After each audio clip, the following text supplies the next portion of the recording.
One of the aspects that hurt the Chicago Bulls the most last season was their three-point shooting, both in the number of attempts and number of three-pointers made per game. Today we're going to talk about and ask just how good of a three-point shooting team will the Chicago Bulls be next season with the additions made to the roster. And we're going to talk about the conversation around who's going to start, Torrey Craig or Patrick Williams. We're going to get into all that plus Bulls Fest right after this. You are now tuned in to Chicago Bulls Central, your number one place for all Chicago Bulls news and content.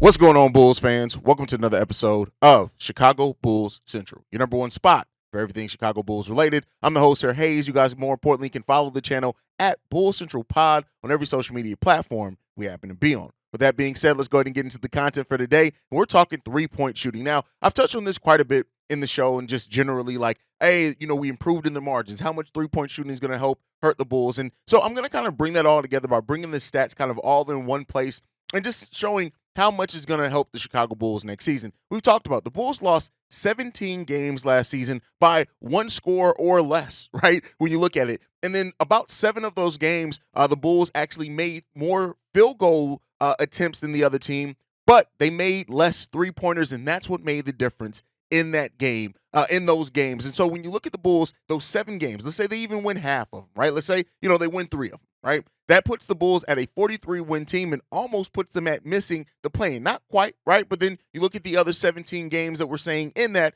could help the Bulls definitely avoid that play-in scenario. The Bulls last year were dead last in the NBA, averaging 28.9 three-pointers per game, making 10.4 of those, and dead last in that also. And they made at 36%. That's good enough for 16th in the NBA. So, in that bottom half of the league, but again, barely, right? And so when you look at the number of three-point attempts made per players on this team, Zach LaVine, for example, he took 7.1 three-point attempts per game, hitting that at a 38.4% clip.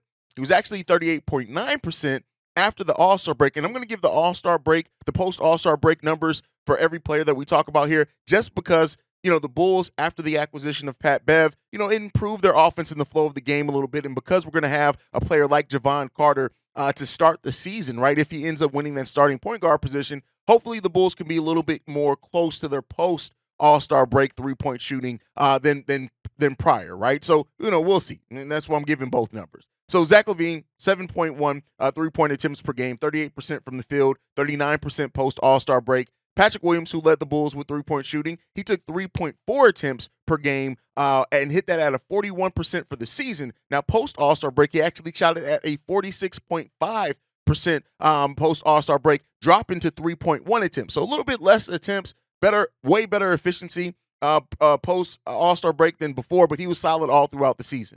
Kobe White as well. 4.6 three-point attempts per game, hitting that at a 37% clip. He was 41% post-All-Star break, with the attempts staying basically the same.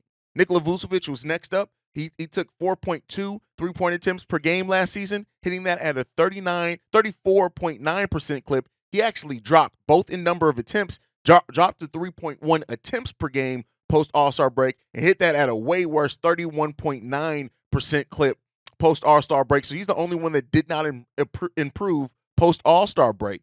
Then you look at the shooting that we added, right? We added Javon Carter. He took last season 4.2 three-point attempts per game, hitting that at a 42% clip for his career, though. We're not going to do post-All-Star breaks for the acquisitions. We're going to look at what they did with their career. For his career, 39.7% percent on 3 attempts per game for his career. So that's still a nice amount of attempts, and 39%. That's great three-point shooting percentage. Torrey Craig's a little bit of a different story.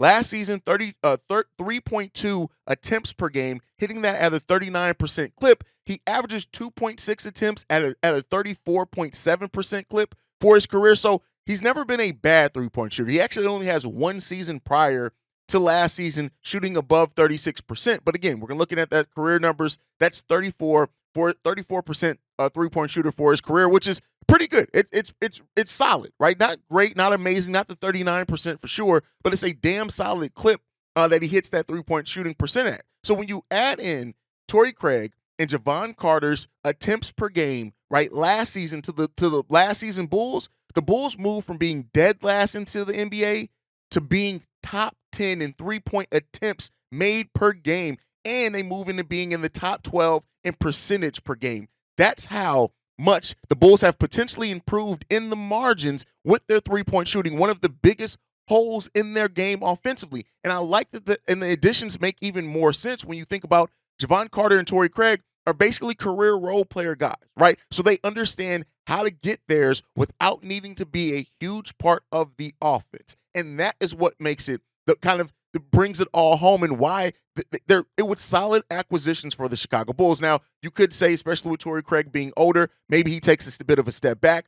The Vooch three-point shooting attempts dropping post All-Star break after acquisition of a point guard like Pat Bev is a little bit concerning as well, right? And I'm not saying everything's going to happen one for one. I'm not going to say that just because they theoretically on paper would have been top 10 in three-point attempts per game last season that they're all of a sudden going to be that this upcoming season.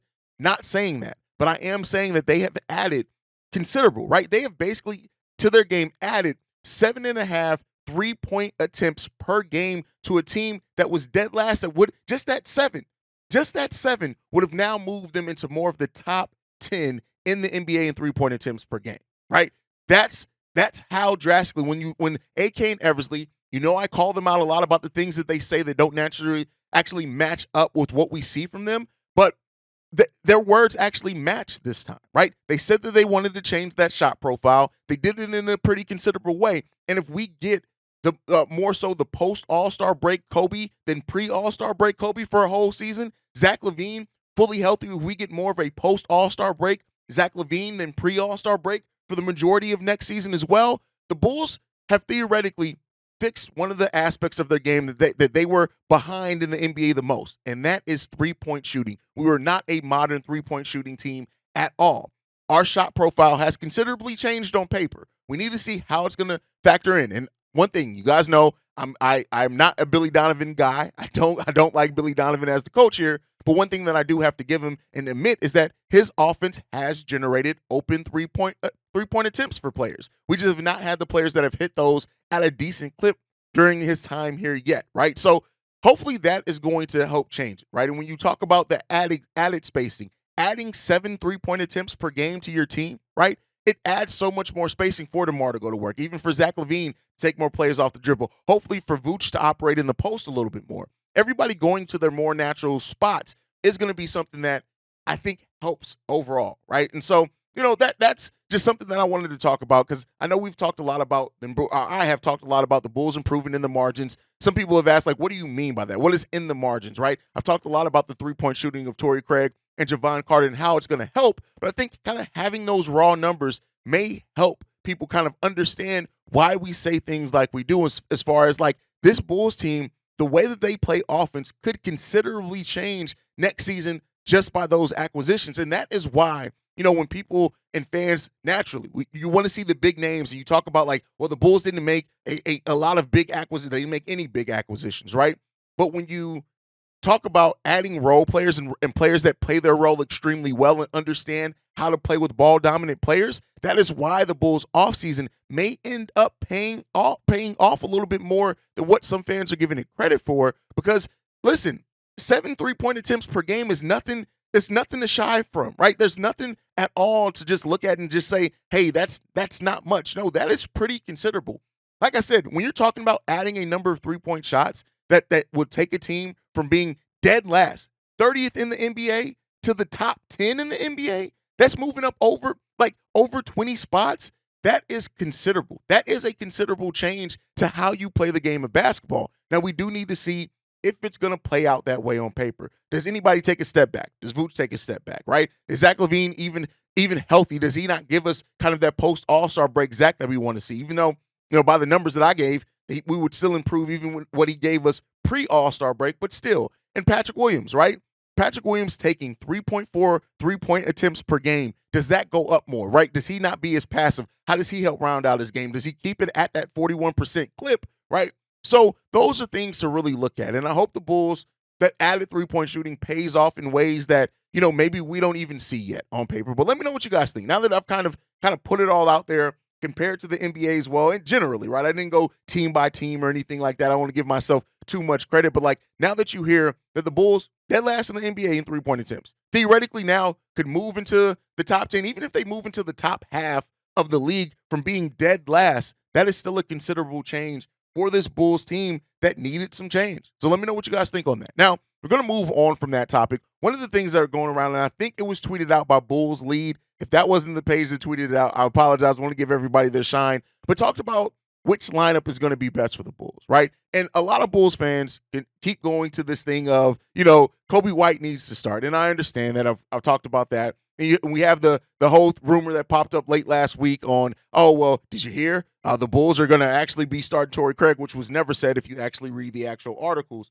But, the perfect starting lineup for the Chicago Bulls. And here's why I've said, like, I hope that Patrick Williams comes into training camp and shows, hey, no, this starting 4 position, that's mine.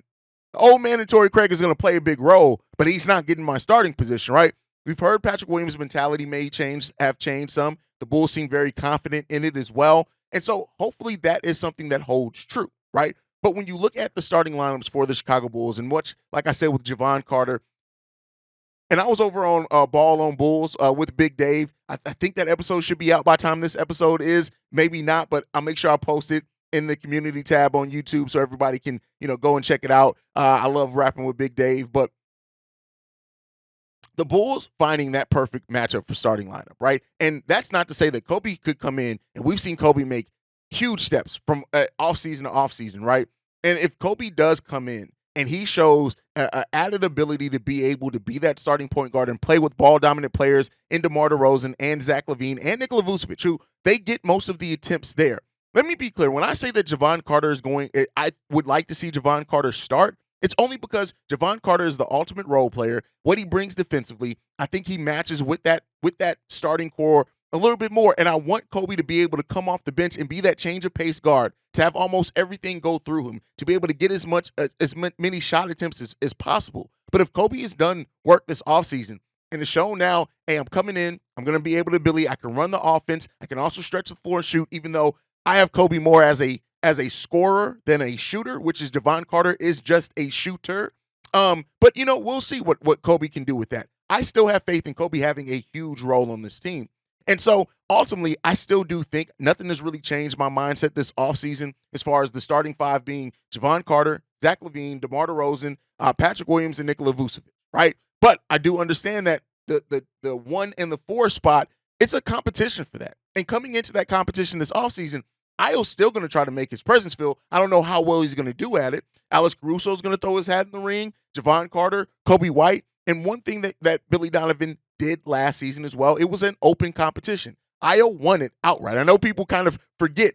Io DeSumo outplayed every other point guard on the roster in preseason last year. Now, he also underperformed to all of those guys once the regular season started, right? And so he deserved to win it, and he deserved to lose that starting position. But it was an open competition. And so hopefully coming in training camp, the Bulls hopefully actually building an identity in training camp now as well, that starting 5 just kind of rounds out. And whatever it ends up being, right? The one that I look at, between Javon Carter, Kobe White, whoever wins it, right? But the one that I hope for big time is that Patrick Williams comes in with a level of play and a mentality that he shows that he's grabbing that starting power forward position for the Chicago Bulls. And if he doesn't, there's reasons, like all the concerns around Patrick Williams become even more valid. And notice I said more valid, because all your concerns around Patrick Williams are valid enough as well, right? I might not share all of them, but everybody's concerns around Patrick Williams are fairly valid. But if he comes in and you let a player that is, like, yes, a role player, a really good role player over the course of his career in Torrey Craig, but if you come in here and let him snatch what is supposed to be your starting power forward position and your ability to defend and hit the three-point shot, then all that mentality talk around Patrick Williams and improved mentality talk, it becomes even more concerning, right? Torrey Craig bringing the defense. The thing about Torrey Craig being 32 years old is that, and Patrick Williams being, 22, 23, Patrick Williams is this season, like, yes, Torrey Craig is 10 years older than Patrick Williams, but the fact of the matter still remains, right, is that Torrey Craig, you know what you're going to basically get, right? He's a role player that you know the consistent effort and output basically what you're going to get. And yeah, it's not as good as Patrick Williams. The raw numbers aren't, right? But the role that he feels and the way that he plays within that role could be. And there could be something to say. I know a lot of Bulls fans share the mindset too. Well, allow Patrick Williams to come off the bench. He's going to get more opportunities. Listen, I tell you guys all the time, let me be 100% real with you. There's nothing that is going to open up the floor for Patrick Williams by being on the bench or in the starting lineup if his mentality doesn't change and the way that he's coached doesn't change. In starts or coming off the bench, guess what? He averaged the same exact shot attempts per game. There was nothing in what Patrick Williams did coming off the bench that actually the data shows he's going to have this larger role or be able to find himself better coming off the bench. Patrick Williams needs to unlock his mindset, regardless if he's starting or on the bench. But hopefully he comes into this season and plays and performs in a way that he wins and deserves to hold on to that starting position. But all right, let's get into the last thing for today. I want to talk about Bulls Fest. I was lucky enough to go to Bulls Fest, getting to kick it with Matt, Dave, Jamal from Bull Central. Also saw Ross from Ross Pens there. Ramina, Melissa. Like, I got to see all of those guys down there. And of course, Pat the designer, Steve-O, C-Dub, Bobby, Kev. I got to see everybody. The whole squad was represented at Bulls Fest. And here's what I'm going to say. Bulls Fest has its things that it needs to improve on. But when you talk about just a time to just kick it and celebrate being a Bulls fan, watch some solid basketball. The 3-point and the dunk contest at Bulls Fest was better than the NBA dunk contest by far, right? It's more exciting, more fun. I like that the Bulls put on that show. You get to meet players down there as well, get to interact. I love the fact that they incorporated creators into this year's event more than they did last year with Big Dave and Matt having a booth, NBC Bulls Talk with NBC Chicago having a booth. Like, these guys got to, do that type of thing. And I love that. Keep in mind, I think people sometimes forget this was only the second annual Bulls Fest, right? And so they're still refining it and making it the best that it can be, but they had way better vendors out there, way better food than what they did last year. The art was great. Like, the art is they have these artists come out and design Bulls jerseys and shoes. They don't sell them, but to just see that level of art on display, it's great. It's just a great time overall, and I hope you guys are able to go next year. I just wanted to give a little shout out to that towards the end of the show because I love getting to see my fellow Bulls creatives. But that's my time for today. Make sure you guys are following the show at Bulls Central Pod. You can send us any feedback, questions, comments, concerns, bullcentralpod@gmail.com. Lastly, if you want to leave a text message and our voicemail for the show, the number to do so, 773-270-2799. We are the number one spot for everything Chicago Bulls related because of you guys. And like I like to end every episode on, go Bulls. Love you guys. See red if you can, y'all. Peace. This has been a presentation of the Break Media.